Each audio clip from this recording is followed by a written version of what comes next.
In today's video, I'm going to teach you how to build an applicant tracking system, ATS, in Airtable.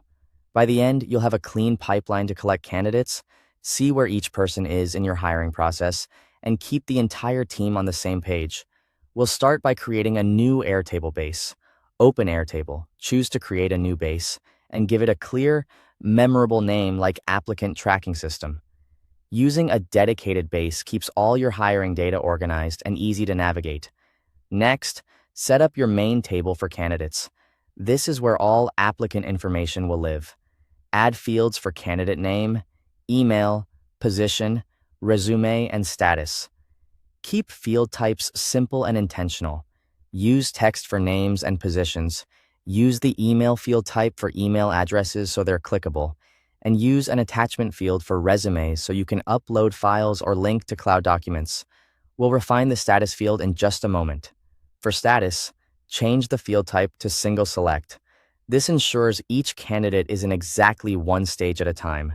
Add options like applied, interviewing, offer sent, hired, and rejected. You can color code these options to make the pipeline easier to scan at a glance. Feel free to use names that match your team's language, but keep the flow logical from first contact through final decision. Now, begin adding candidate records. Create a new record for each applicant and fill in their details consistently. Upload the resume to the attachment field so your team can access it quickly. If you're moving over existing data, you can paste rows from a spreadsheet into Airtable to speed things up. Then double-check that the status is set correctly. To visualize progress, create a Kanban view. Click Create New, choose Kanban, and group by the status field. You'll instantly get a column for each stage of your process. This view is perfect for daily stand-ups or quick reviews because you can see workload and bottlenecks at a glance. As candidates move through your process, simply drag their cards from one column to the next.